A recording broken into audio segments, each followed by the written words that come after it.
building walls. It's harder than ever to get onto the housing ladder, so a few brave, ordinary people are resorting to the seemingly impossible. Which gets the adrenaline going. Building their own home from scratch for less than £100,000. If we tried to buy a house with that space, we couldn't afford it. Architect Piers Taylor and me, Kieran Long, are back and coming to the aid of 6 families attempting this toughest of challenges. It's difficult looking at the budget and your bank account is literally going down. Yeah. We'll try to help them with design dilemmas. You arrive at a blank wall. I mean, is this what you want? Challenge them to think bigger. It just inspires me to want to go home and crack on with it. And search out innovative solutions that make the most of their meagre budgets. Ooh, look at that. We'll all be pushed to the limit. Oh no.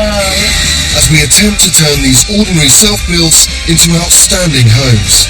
If anyone thinks it's easy, they're an idiot. This time, Joe and Andy are trying to create an energy-efficient eco-home. It's hard when you're not designers. Will that work? Will it not work? But will their no-frills approach mean they end up living in a bunker? It could be really harsh and cold if you're not careful.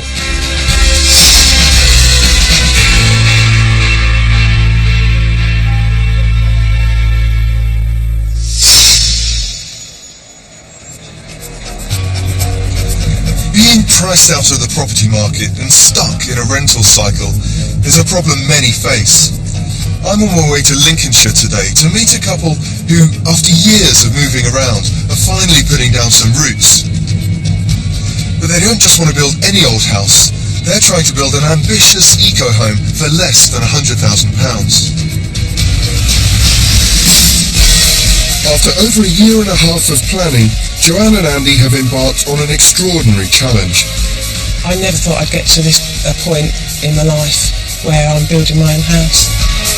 Really got to pinch yourself. And really, what us? We're doing that? Or are you just going to bend it? Oh, okay. It should be fun. Feed it all the way to the end. I'll just do as I'm told. But for Joe, getting to this point hasn't been easy. A turbulent childhood and debt has meant a lifetime on the move. Yeah, I've had a bit of a property journey, shall we say. We are up to 30 moves. I've never been anywhere longer than 5 years. Having Frank, now 12, was a defining moment for Joe. It transformed the way she wanted to live. Overnight, just went, oh, my whole life just turned around on me. And all of a sudden I cared about my environment, I cared about the food I was going to give Frank, the air he was going to breathe. Yeah, it was massive for me. 9 years ago, she got together with Andy, and the family was desperate to get on the property ladder in a way that wouldn't harm the environment. But with money tight, there are few options. There's nothing local to buy for the budget. It got to the point where I actually thought, nothing else will do. By doing that, we needed to build our own. They looked into buying a small plot, but a price tag of around £65,000 made it a non-starter. Then Joe had an idea. My mum's got this really big garden, and they're not gardeners. So I said to Andy, we could build it on Mum's garden. When we were asked about it, it was a bit, to think about it. She said, but I need to speak to Tony. My stepdad. I said, it might take me a bit of time, know what he's like with new things. And then we thought, let's do it, and it's lovely to give them the chance to have their own home, and build their own home. They spent the last 5 weeks overseeing the initial block work, and Joe's part-time job in a primary school has allowed her to project manage the build. These are overlooking windows. Okay. Yeah, that's fine. I will be doing the electrical work. I'm a qualified electrician in my spare time or holidays from work. Yeah. And you're going to help, Yep. aren't you? Electrician's mate. Yeah. Just work so hard. We really do give each other lots of support. Tightens it up again, doesn't it? To fund their dream, they've scraped together savings and have taken a mortgage of £75,000. This build needs to come in under 100k, but Joe and Andy are aiming for even less. We are hoping to do the whole thing for 85,000. With a contingency. Yeah, so we have got a contingency. There is no more money. I don't think. Not as far as I can tell. For me, this house isn't just a house, really. It's our family home. And it'll be really lovely to be able to put down some roots and hopefully stay put for a few years, because I've just about enough of moving. I just don't want to move anymore ever again. And it'll be ours, and it's just going to be lovely. Joe and Andy are attempting to build a very energy efficient home. Dense concrete floors, thick insulated walls and triple glazed windows should help retain heat in winter and cool the house in summer. Power will be generated by solar panels on the roof, where rainwater will also be collected for day-to-day use. It's a unique design, and although slightly bigger than the average UK new build, at 78 square metres there's a lot to pack in. Upstairs, there's a bathroom and 2 bedrooms. To save costs, they've decided to leave the rough construction materials on show throughout the house. Down the enclosed concrete staircase, there will be a small entrance lobby with double doors opening out onto their sole living and dining space. 5 weeks in and it's going up fast. Before they get any further, I want to understand why they've settled on such a stark design. This is a unique opportunity to create an amazing home. We need to ensure that they end up with one that's worth all the effort. I can see from the plans that it's a wholly blank north elevation with no windows at all, which is a bit forbidding. Well, straight away the blank north wall is because that's where all the cold comes from. So we've got 200mm of insulation going on the concrete block. Then we've got the wood cladding. 200mm of insulation plus the block work plus the outer cladding. I mean, it's like living in a castle. Yeah, it is. It's like a big warm blanket going round. Yeah, we need to try and put some glazing on the south elevation, but we were limited due to overlooking. So the best next option was the west for the evening sun. Which is almost entirely glass. Entirely, yeah. To get as much of the solar gain as we can. A lot of concrete in there, which will retain all of that heat, that solar gain, and then let it out slowly, keeping it at that constant temperature, which is really important. So in a way, this is a house that kind of passively heats and cools itself because it's well insulated and because you're allowing the sun in. Yeah, definitely. And that's quite unusual, isn't it? Because a lot more insulation, having solid cast concrete slabs and so on, is not what builders like to do. Yeah, the builders don't like to do it, actually. It's very abnormal for them. I can see on the drawings solar panels. So how much will this reduce your typical electricity bills by then? Because we're low energy anyway, I would hope to get to nearly zero. Really? Wow. Yeah. Should do. Get very close. Yeah, that's extraordinary. The average UK household energy bill tops £1,000 a year, so the potential future rewards are considerable. But low-cost builds ordinarily rely on inexpensive construction. Here they're doing the exact opposite. Well, I think it's probably costing us around about a 30,000 mark. So it's a good proportion, but it certainly is. But you're talking about core materials that you would have to buy anyway, insulation, windows, yeah, as definitely. well. We'll probably just increase the specification of them. Along with the solar panels, they're investing over 1/3 of their budget in an effort to make this home sustainable. This means stripping out costs elsewhere.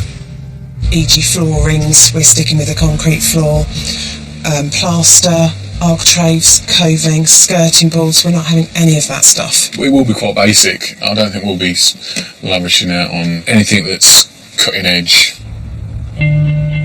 I'm worried they're so concerned with the sustainability of the build that they're not seeing how plain and dark their home could end up being.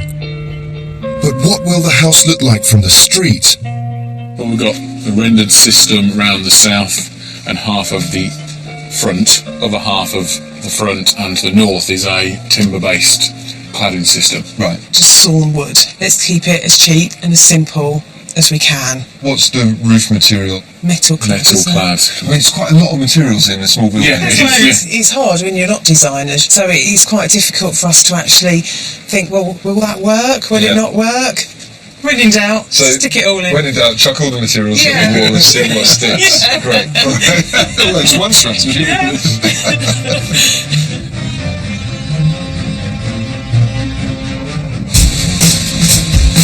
We face a huge challenge ahead.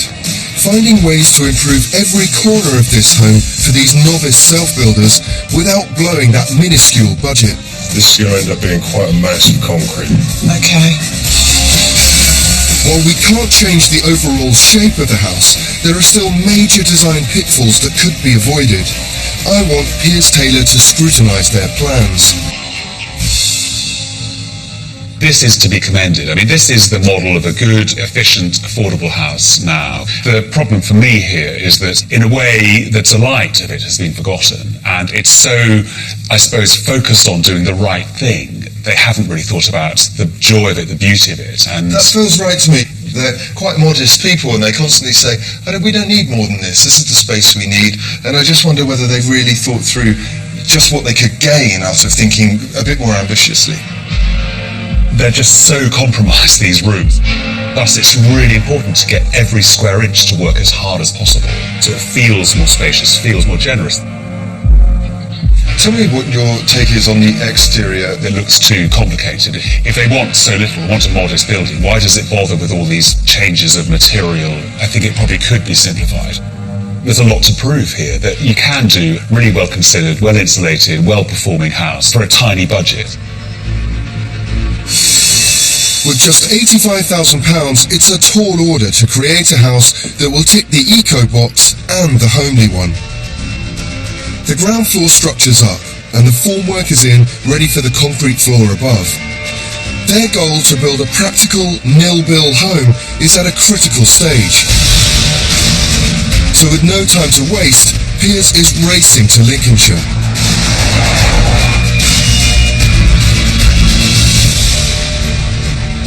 What's interesting in terms of sustainability, the biggest thing is building a building well and making it well sealed. The other thing is you're building a building which has exposed finishes. And most people would think of a concrete block as an ugly old thing. You know, but here it is. You know, it looks like sort of granite or terrazzo or something. It certainly does, yeah. It doesn't need to be hidden. Doesn't. And that's a big mindset change, because all of that stuff is designed usually to be covered up. So here you're really taking quite a big risk, in fact. Some of the contractors we've got involved haven't done anything like this before. You've really got to have eyes around everywhere and making sure that they're not just going back to old habits, because that's what they want to do. The matte concrete blocks absorb light, and the downstairs room already looks worryingly dark and small. But heading up onto the roof shows that if they can find ways to bring in light, they can increase the sense of space within even this small structure. I mean, for me, in terms of the ground floor, which this is a facsimile of, you know, you really want to maintain this sense of space, don't you? And what you don't want to do is start shutting this down and making it feel dark and oppressive. And the beauty of this, the drama of this, is something you need to hang on to. Oh, definitely. Keeping the light, keeping the space, but also... It's got to stay functional. Yeah, that's really important. Joe and Andy's focus on affordable function risks being at the cost of good design.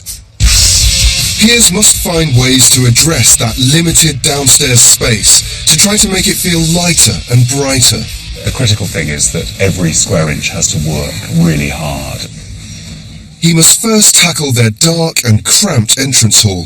You know, to have such a big porch for this seems to me, I suppose, too space hungry. Certainly, I would get rid of those double doors, actually, and putting an opening there will make this seem much bigger. You could actually just angle that wall there, and it's a sense of arriving into a space that has slightly more generosity there. A clever but simple alteration to the stairwell could have a big impact. You could actually cut a hole in that stair wall. So from here, you looked into an open stair, and, you know, as you came down, you looked into this room. The inside of that that oval orange or It's something lovely, wouldn't it? would be Yeah, lovely. real feature. Really nice, Yeah. really nice. And you'll even borrow some of this light that comes down. Instead of being a dark hole, really, because it's what it's going to be at the moment, which is a slight concern. Yeah. Pierce's ideas have additional advantages. Removing the planned double doors between the lobby and main living zone would not only save money, but also make the whole ground floor feel like one larger space. To then bring more light in and increase the generosity of the room, the utility room wall could be angled. And by opening up part of the wall onto the stairwell, a feeling of spaciousness is created, as well as allowing light to pour into the dark concrete staircase. Each idea is a low-cost alteration designed to increase the sense of space in the compact living area without altering the footprint at all. But will Joe and Andy be flexible enough to see that making brave changes at this stage could massively affect the final outcome for the better? Actually redesigning some of it can be a bit scary if we do implement any changes. Are they going to start rising the costs? And that is something we are very, very conscious of. But we're definitely open to the changes, aren't we? Well, I'm up for any changes, as long as they're practical. Yeah, and within our reach.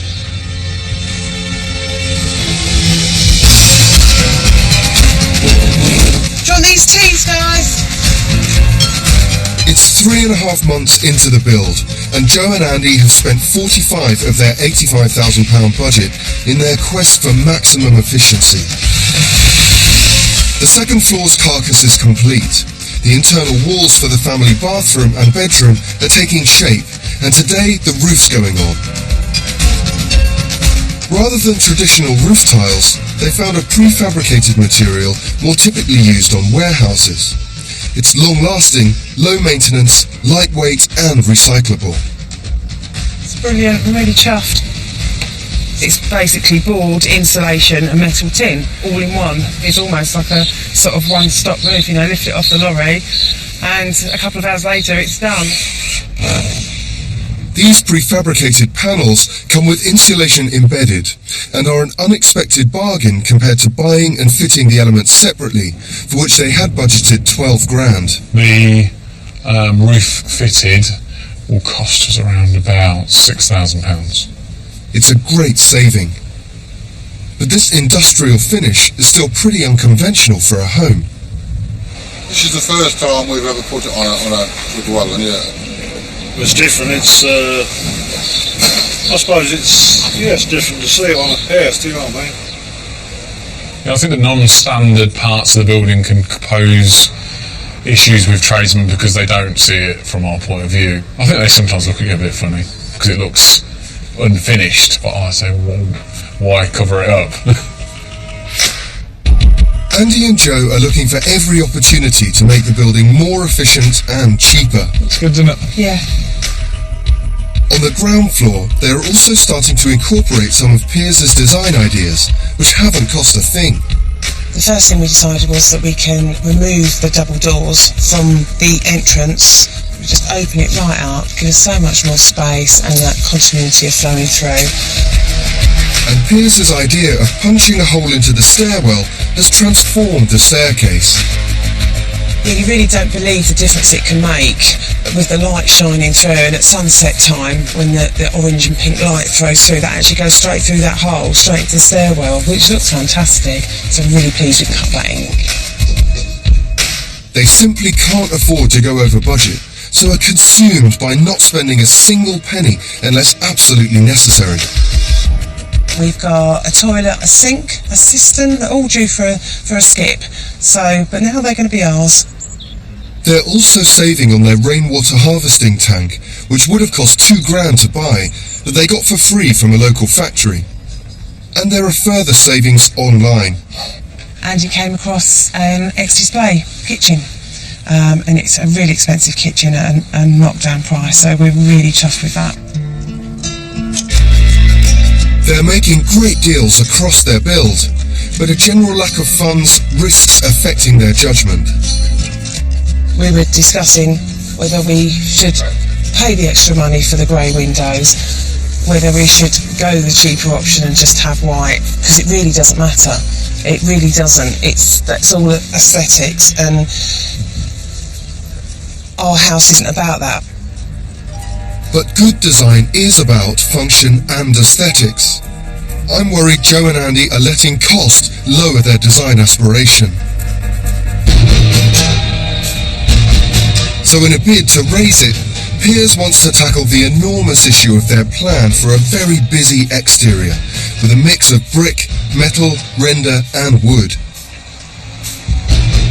Let's talk a little bit about the outside of the building and the materials. I mean, there are quite a few, aren't there? Yes, there is numerous, isn't there? What about this sense that buildings in rural contexts need one material to sit in a landscape well? You know, these buildings, they don't have endless changes to material. I've considered that, haven't I? Yeah. And got a bit shot down. Who shot you down?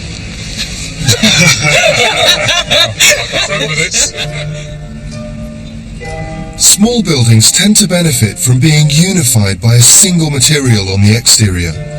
By mixing materials, Joe and Andy are in danger of making their home appear smaller and a real hodgepodge.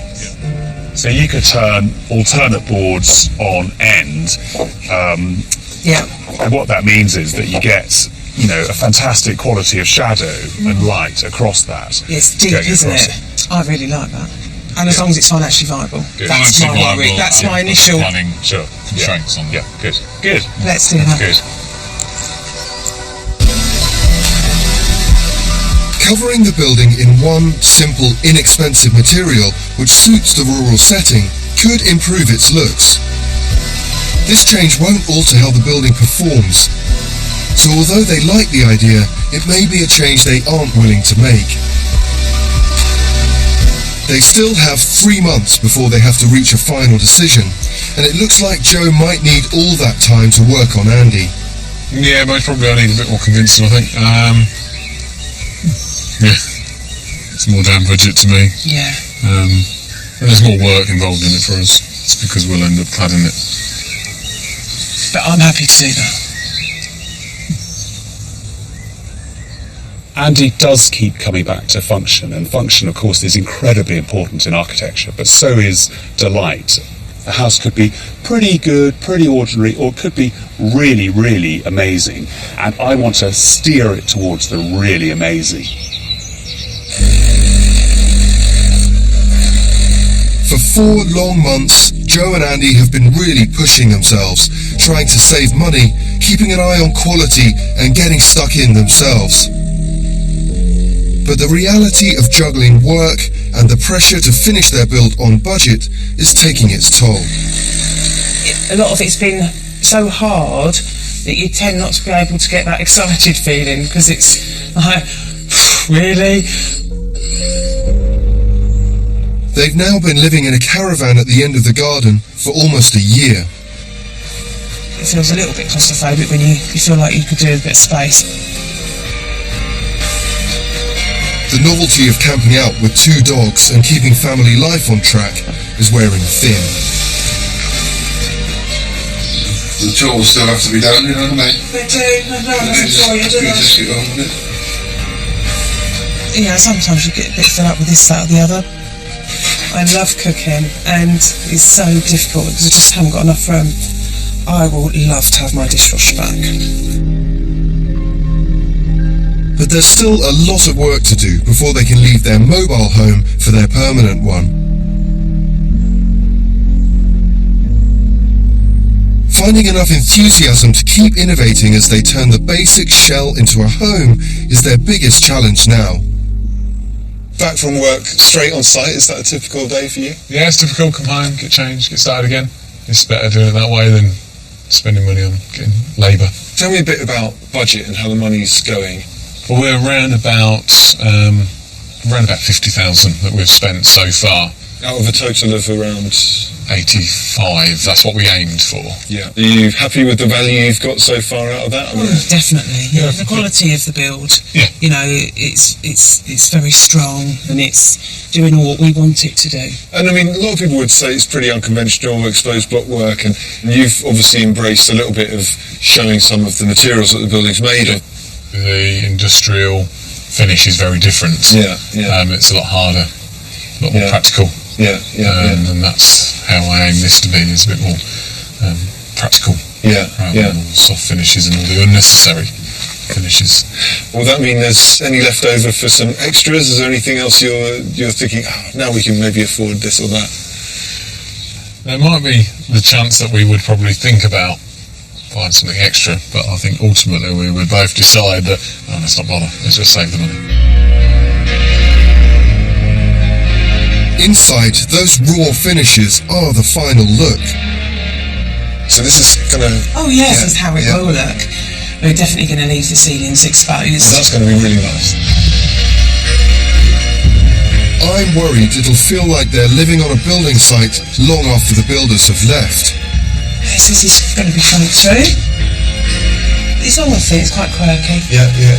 What does he think of all the exposed blockwork? Yeah, he loves it. He's into it. A minimal approach to finishes certainly makes things simpler and cheaper, but combined with the compact size of these rooms, it feels cell-like. And we come through into our bedroom. The focus on practicality could be driving this build at the expense of all else.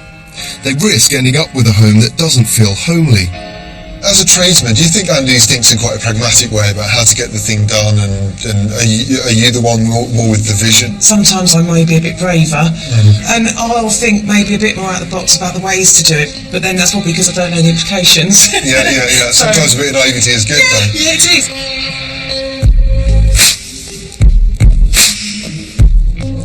Joann and Andy, I must say, should be complimented on how far they've got. But it's important now that they focus their attention on the interior, not just practically, but in terms of its design, how that place is going to become a home. There's a very fine line between an interior of beautifully exposed materials that the building is really made of, and one that simply looks unfinished. We need to show them that they can create a beautiful and innovative, sustainable home that won't break their budget. Joann and Andy have done a great job getting to this point, but I think there's a whole world of amazing detail that they could bring to this build. I want to take them to a building that really reinvents from first principles every single way of making a building that purports to be sustainable, and hopefully get them inspired by the spirit of invention in this house. The Meat Factory is a pioneering eco-house in Nottingham. This is the south-facing growing courtyard. Built on a former industrial site and home to its architect Julian Marsh, it's a brilliant collection of ingenious ideas. There's actually another greenhouse on that roof, another greenhouse on that roof. What sense, rather than having it down, taking up ground space. Absolutely. That's just brilliant. Although it cost 5 times Joe and Andy's budget, it's almost 3 times the size. So they need to attempt to match the level of aspiration here. Pearce is hoping to show them how architectural ideas can be brought straight into their home. Inside, the experimental approach is taken to another level. Immediately, there's about 30 things that you just want to look at. The house is a wild mix of materials, but rather than being superficial, each has a specific function. Polycarbonate filters light and warmth into unheated spaces, while thick clay plaster absorbs heat. There's just so much to look at. So much. Oh, it's amazing. Yeah, you're just kind of soaking it all in. I know. Despite its size, this house costs as little as £500 a year to run. Solar panels provide power and shade to the building, a compost toilet reduces water use, and temperature is controlled using some experimental, low-cost ideas. These are brilliant because they add thermal mass to a space that needs it most, and they're full of water, which acts to absorb heat and re-radiate it at night. And this is such a great way of making something that is effectively a piece of physics into something that's architecture. I'm hoping Joe and Andy can see that there is room for creativity and design in their home without letting go of their values or budget. This is a huge space, and over there, a sneaked view. So there are windows in the places that you would least expect them. From right the way into that corner, you can see all the way through the building. Are you sneaking a view from your stairs into your living space? You are. Great. That would be very nice. Yes. More expensive materials used sparingly can create interest without breaking the bank. These glazed bricks cost £5 each, but just a few has a huge impact. This is a beautiful material, but it's only where you touch it, and then it's just back to white plaster. And I really like that sensibility around knowing that the things that you touch, the things that you brush past, are where you invest time. Yeah, yeah, it does. It feels lovely. It's really tactile and it's smooth. Creative use of recycled materials here has kept costs down. Structural beams are made using recycled timber. Even old pallets have been reused as fencing panels. This is toughened glass from, I think, a stadium in London, and he used that to make his walkway. Joe and Andy need to look for high quality materials that could be used as decoration in their home. And again, in here in the shower, they've used this red meat packing stuff. Isn't that fantastic? The light is amazing. Oh, I like that.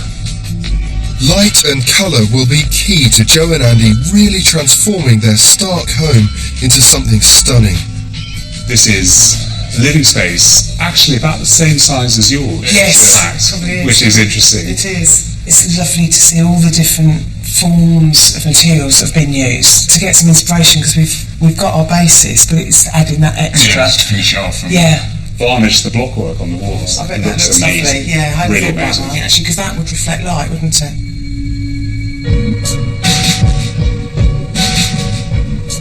The beauty of this house is in the way it works. Yeah. There's nothing here that's superficial. It's all got a use, and everything that you see is creative thinking. The slightly wacky experimentation, I think, is something that should be positively encouraged, and that's the spirit that you need to bring to your house. The lessons for anybody in this house are immense. The lessons for Joann and Andy at this stage of their build are immeasurable. What I'm looking for them is a perfect marriage of clever thinking, function and beauty. I want to see them go a little bit out of their comfort zone. What struck me initially about the house is just how brave they've been with the use of materials. Yeah. We can start putting a lot of different materials together. We'll have a look, can't we? We're not architects or artists though, so whether ours look achievable is another thing. But we'll go for it now. Yeah. This house shouts from the rooftop that it's an eco-home, experimental and proud of it. A lesson I hope Joe and Andy will take away.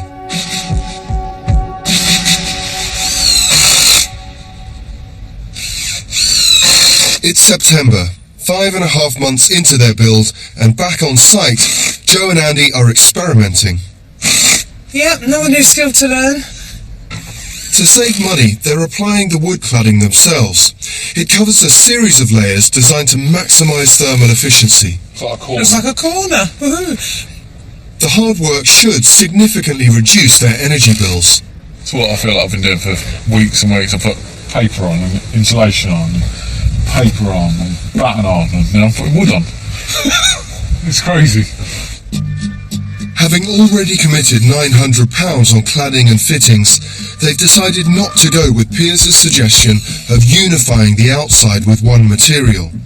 When completed, the house will be largely a mix of timber and render. I loved Piers' ideas, but there was an expense to that. That was more than what we'd budgeted for. No matter how much we wanted that other look, it's still only a look.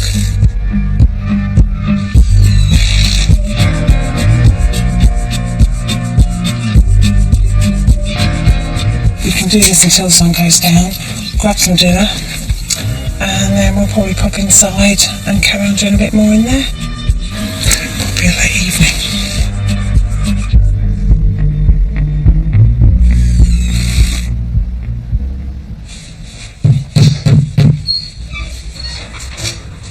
The house is getting closer to being habitable, and today the triple glazed windows are going in. At £5,300, the windows are 15% more expensive than common double glazed ones, but the investment should be worth it when combined with their log burner. It will all help to reduce their heating bill. These back ones are huge, and I wasn't expecting them. I know it's silly because I know the space, but I'm really pleased about that because they're looking really good. And fired up from their visit to the meat factory, there's been a dramatic development. Jo and Andy have been thinking about some of the details of their home, not just from a practical point of view. We're having some coloured exterior frames on the front to add some colour to the building, which certainly is more appearance than function. So 107. Andy is working round the clock. It's going to flip through it. He wants to provide Jo and Frank with the family home they deserve after years on the move. I am using industrial hand railing for the stairs. Surprising what you can do with all this sort of stuff in. The materials have only cost 60 quid. I suppose it's not quite the pristine finish that people expect in a domestic house. Yeah, it's a look we both like. Although it's not as easy as he'd hoped. 50mm out, that is. And that's 50mm the opposite way. 4 hours later, Andy's created a bespoke banister. That is the place. It looks noble too. Keen to make it look interesting too, he's trying to find ways to incorporate industrial door curtains to catch the light. We'll add that orange glow with the light coming in, something like that. But I think it will look good. Jo is also looking for ways to adapt the bare bones of the house and is experimenting with different finishes. I'm putting varnish on, which is our kitchen area, and it's aimed at putting tiles or a splashback of any form, because this will waterproof it, and also it means we get to see the blocks too, which is lovely. But the move from building to designing hasn't been easy. I think I do find it actually difficult to know what probably works well. I actually probably prefer the more functional side of it because the structure has specific plans. The aesthetics at the end doesn't. With the interior starting to come together, I want to push them to the next level. They're experimenting with materials, but they need to think about how they want their limited space to feel and how they'll live in it. We've got our things out of storage and we're slowly putting them into certain places and it's starting to give us ideas. Right, so your strategy is basically to arrange your stuff around. That's interior place, doesn't it? Right, we need to think about interior design a bit differently to that. So maybe I can show you a place now that I hope can make you think about that interior as a whole. Should we go and take a look? Right. I've invited Jo and Andy to see a sleek and modern reworking of a Victorian house in North London by Lipton Plant Architects. I want them to see a practical space, which also has a sense of fun, to show them it's okay to have both. I mean, this is absolutely nothing like your space in a way, but for me there are things here that you can really learn from. I mean, take this beautiful big bench. It's built in, so in fact it's incredibly space saving. I've always loved fitted furniture. I love benches particularly. What do you think about it, Andy? It's waste of space. Yeah, I mean, it's a big don't see the point. You don't see the point? No. I'm hoping Andy might see the point if it has an additional use, like storage underneath. I love window seats, but I'm just worried that we don't have the space to incorporate one in our house. You shouldn't rush to that conclusion. It's not about whether you can take this directly into your house, but it's really about whether you like it or not. Because if you like it, then it's about saying, well, how can we make a space that's as delightful as this is to relax in? A wall of storage makes the room feel uncluttered, and every inch becomes usable. Can you see the potential in something like this? You know, rather than having all of this kind of stuff scattered around. I think there's certain things that need putting away, but then certain things need leaving out. But when you put them away, what do you put them in is the question.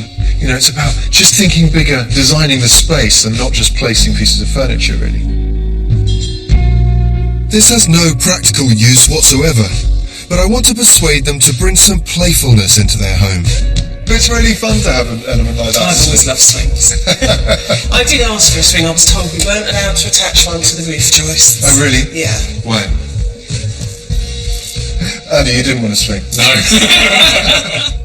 It's not just the swing that's failing to create the right impression. It's a bit bland. It's a bit empty. It lacks a homely feel. But with the flick of a switch, a stark interior comes alive and is anything but bland. So this is really what I wanted to show you. It's completely transformed by colour. I guess as an electrician, you know the potential of this kind of stuff. Light's important, isn't it? Good fun. Yeah, isn't it? Yeah.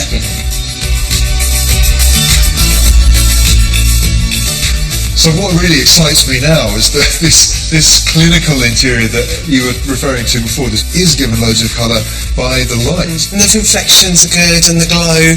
Yeah, that's nice. It's really beautiful how this indirect light washes across this concrete material, because you've got a lot of concrete in your interior. Yeah, we have, and I love the way it changes the look of that material. A much more homely feel now in here. It adds colour, and it does make it feel warmer. It does.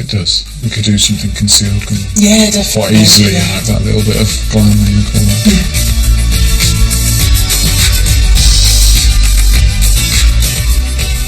The challenge for Joann and Andy is still to keep pushing themselves forward in terms of design. I think what they need to aspire to is some of the poetry of home.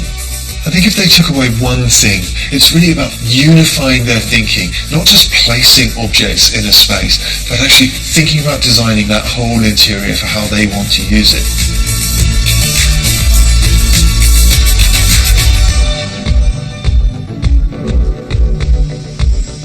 Back on site, Joe and Andy have now spent all of their 85k budget and are starting to dip into their 15k contingency. All the way along the line, we've stuck to our budget, and if something costs too much but we want it, then we either find another way to get it that's within our budget, or we don't have it. It's as simple as that. They still have a way to go, so it's more crucial than ever we deliver low-cost ideas to get this house finished.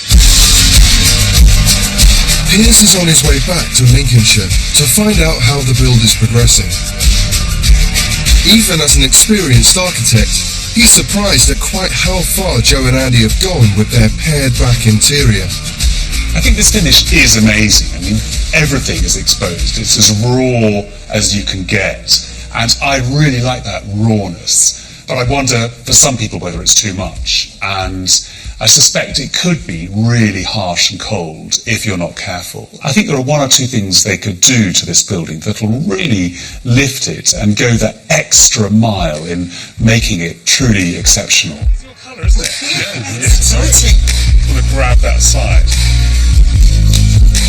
Piers has come with an idea to inject some much-needed warmth and fun into that stark interior.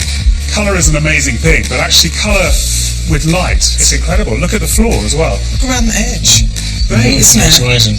And the colour with the concrete is so fantastic. It would be great to use something like this just with ordinary lights, which will give you something that's kind of decorative in the best sense, but also is a beautiful light. Piers has sourced some acrylic, which can be picked up for as little as £50 for a large sheet, but with a bit of ingenuity will bathe their cold concrete finish in a warm glow. Add a £5 fluorescent tube for a unique lighting feature. Yeah, if they were placed under the ends. For me, that's nicer than most lights you get in a shop. No, it's fab. It's lovely. This house isn't an ordinary house, and Joann and Andy aren't ordinary people. And the light and the colour we've been looking at today is truly extraordinary. And I think it's really important that they do find something that really lifts the house and gives it the final push that it needs. Although Piers' previous suggestion for the exterior was rejected due to cost, he's still desperate to find a way to reflect Joe and Andy's values in the exterior look of their home. A pallet recycling centre might not be everyone's idea of a fun day out, But Piers wants to capitalise on Joe and Andy's passion for the environment to help them make their outside space sing.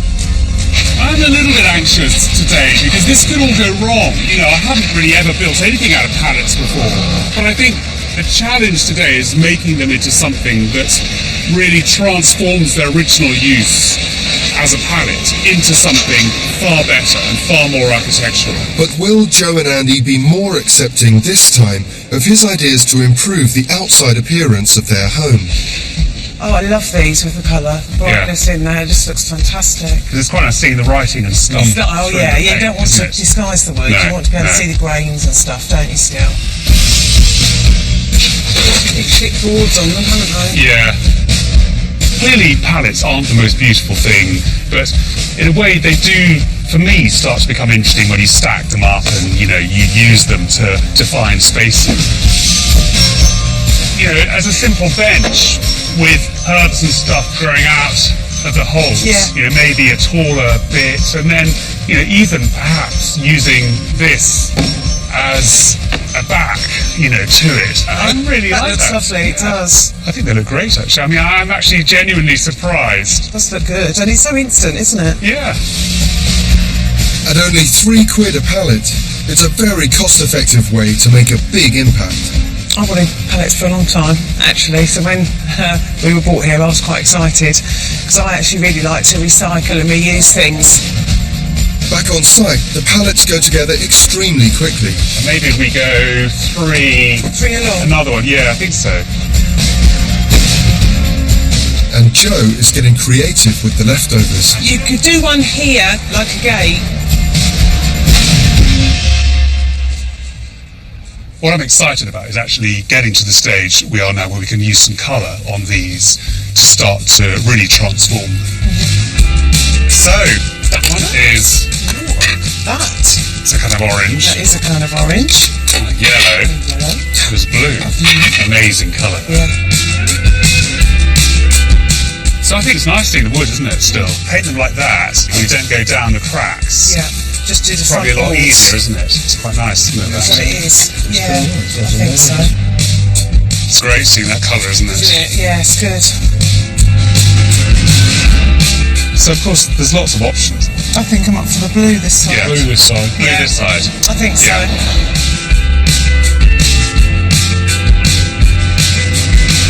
It's very farm-gatey looking as well, isn't it? It's agricultural and kind of urban. Yeah. Do you like it, Andy? Yeah, it's something. It's so vivid, isn't it? I think the lesson here is it's fine to go into something not quite knowing what you're going to do and just have fun, see what comes out of it. And it's something that's so modest and so cheap, yet actually it's really transformative in how it works in this context for this building. Yeah, I'm really happy about some of the different things that have evolved. And the colours are fantastic. Yeah, it's helped us maybe pull this area together a bit. Yeah, in a really quick way, quicker than what we thought we were going to do.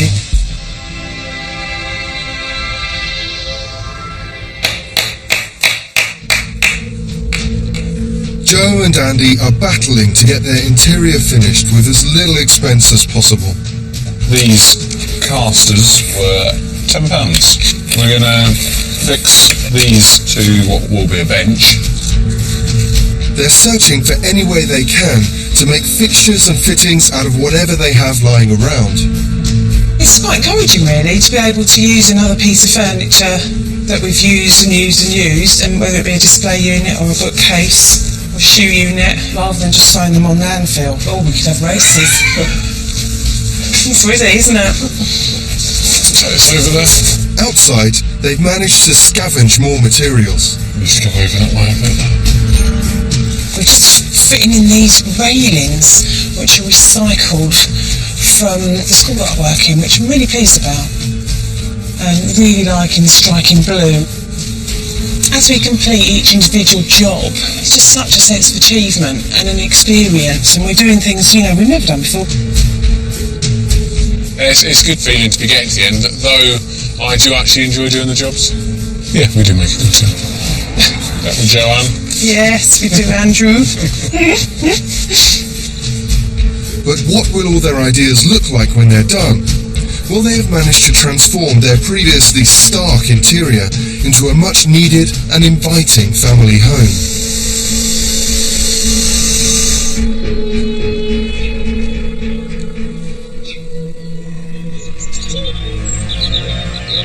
After a lifetime on the move, Joann and Andy took a huge risk to try to put down some roots. With a tiny budget of just £85,000, they attempted to create a house that wasn't just sustainable, but also cost absolutely nothing to run. The question is, could this eco-build with no frills really ever feel like a home? 13 months after work began, Piers and I are back to find out what they've managed to build.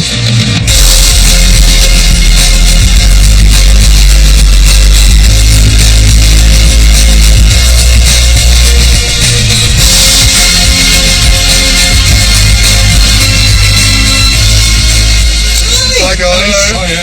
How you doing? Nice to see you. Well, congratulations guys. I mean, it's so fantastic to see it built and it's sort of pride of place now in the street. But how do you feel it's fitting into its surroundings? Oh, it's just lovely. It chews it up, no end. It's an interest, isn't it, to people, passers-by. Yeah, it is, Makes them smile. I mean, I love that you can tell this is not an ordinary house. You can tell it's got some aspirations to sustainability, and the clues in the little window here, this big, deep wall that you've made that's keeping it nice and warm. It is. I remember way back trying to convince you to clad the entire building in timber. But, you know, coming here now, I quite like the quirkiness. I quite like the fact that you have stuck to your guns. No, I agree with you, because these different materials all do work together, but I still don't think you would have chosen orange for your house. Maybe not. What you've done is weave in your personality into this building. I did like the full clad idea. I loved it, but it was just over our budget. I mean, even though if only £100, that's probably £100 too much. Yeah, if everything's £100, you go into thousands. Absolutely. And it rolls on.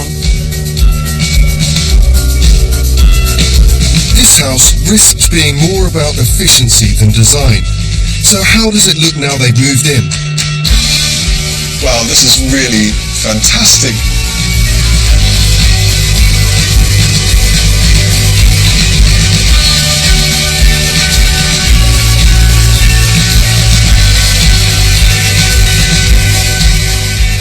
Look at this place with these lovely colour accents and all of your furniture and stuff, and it feels like a real home.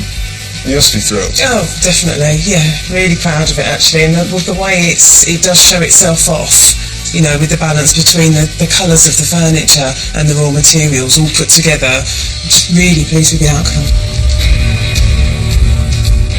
Well, you know, the thing that most architects will get obsessive about here is the honesty and the truth to construction. This is a building that has made a virtue out of how it's constructed. Pierce's idea to remove the double doors has opened up the space dramatically and let the light flow through. The average spend on a kitchen in the UK is £6,000. By picking one up ex-display, they've only spent a third of that. They've been creative with their cash, but also inspired to be resourceful throughout their home. Things like these shelves, which I love actually, it seems to fit really well with the blockwork walls. That's cable tray.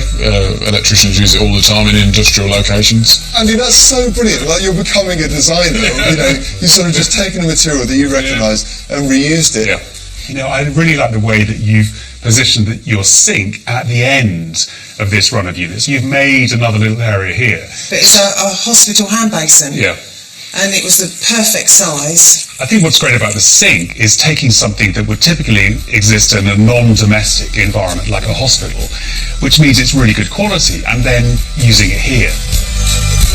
It's a small space, but they found inventive ways to make the most of it by upcycling old bedroom furniture. It's a transforming thing. Yeah. And you just amazing. sit down and you're off. I also can see you've gone to town a bit on the colours, which I love. Like, why not? I love it. What's curious about the colour is that these things serve as kind of abstract sculptural objects sitting in the corner, even when they're not being used. Yes, and that's what it was all about. It was enjoying them, not just because it's a desk and it bringing life to the corner. Yeah, it's about putting our own take on it with paint, making it into something different and a bit of DIY and saving money. By doing all the electrical work himself, Andy has saved £5,000. But it's the way he has channeled his practical know-how into bespoke design features that has really paid off. I really like how the stairwell is part of this space. Yeah, it's good. The concrete just flows, isn't it? And it's such a great space, this, isn't it? Yeah, it's brilliant. It's huge. And it's just not what you expect in a house of this size. Yeah. The stairwell risked being dark and cramped. Punching a hole in the wall hasn't cost a thing, but has increased the sense of space and lets light through. When I first met you, you were worried about doing something that wasn't strictly functional. And this is playful as well as functional, isn't it? I like this. Yeah. One of my favourite features I have. And depending on where the sunshine is and where the light is, it reflects on the walls or the floor. They're always different. Yeah. But this just adds that pleasure of walking through it, that it's got colour. I wouldn't have expected you to say things like that a year ago. No, probably not. It's quite a design journey that you've come on. At the beginning, I would have tended to go towards a conventional style of interior. To break away from that, for me to see it in a different way, was a journey. Being adventurous and allowing the house to be different. Upstairs, quirky touches and a mix of materials add a sense of fun and personality to their concrete canvas. So this is a beautiful place to wake up. What a view, it's fantastic. You can just see for miles, this is lovely. After 30 house moves, Jo can finally settle into her family home. Joann, tell me how it feels to have finished this project. And you put an awful lot into this process, haven't you? Oh, all really. Everything I've got. Yeah. And probably a little bit more some days. Really? Yeah. But in one respect, it's quite sad that it's finished. But obviously the main aspect is that just proud, happy, excited. Yeah. And we often, me and Andy do pinch ourselves and go, did we do this? Yeah. And we just did it as a team. Yeah. It was a learning process for both of us. Well, I'm just so happy for you, but especially to make a building that's got so much of you and Andy in it, and so clearly about how you want to live with your family. I'm just super proud of you, actually. I think it's a fantastic result. Thank you.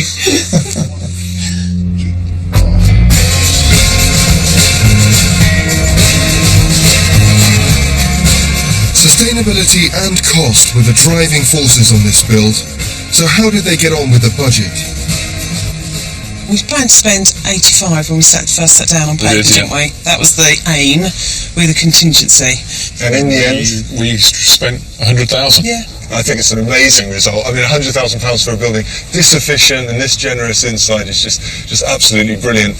But there must be other payoffs here too. I mean, the low energy quality of the building also means it must be incredibly cheap to run. Right now we're spending minus £1.50 a month. Minus £1. Yeah, so the grid pays you for this building to exist. That's amazing. And I mean, how much are you saving per year then on what you would pay against a normal house? Well, I'd estimate that would be about £1,500 per year. Wow. Yeah, there's a nice bit of income to have there, isn't there? As well as being comfortable, warm, and no outgoings. Absolutely. Brilliant. And that makes it all worthwhile. Joann and Andy have done something really important here. I mean, I think this is really big. I mean, I think they're real trailblazers. Joann and Andy have taken a very, very modest amount of space and turned it into something that feels much bigger than it actually is, costs far less than most houses, and is beautiful and sustainable. And this house will look good in 5 years' time, 10 years' time, and 50 years' time. It's an incredibly durable building that will need very little upkeep, and that is sustainable.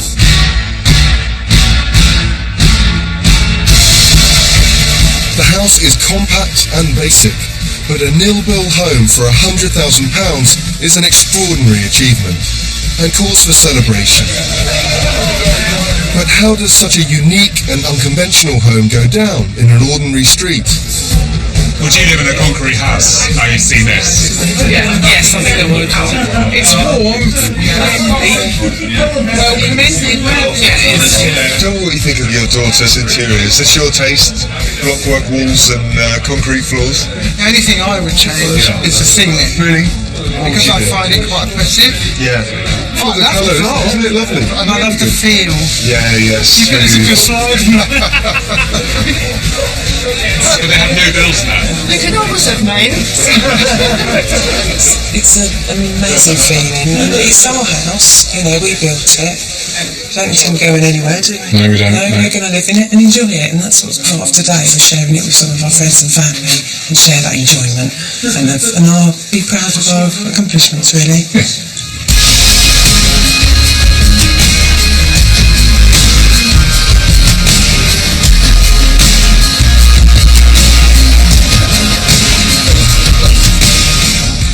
Joann and Andy have built an astonishingly good value house here. I mean, £100,000 for this building, with all of its generosity of space and incredible thermal efficiency, is a real achievement. And in a way, it's a gift that keeps on giving, because it's saving them money every single month.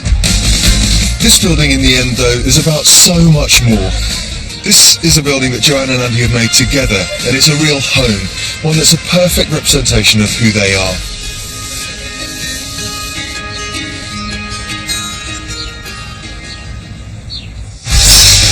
Next time, Heidi and Stephen attempt to build a house for just £70,000.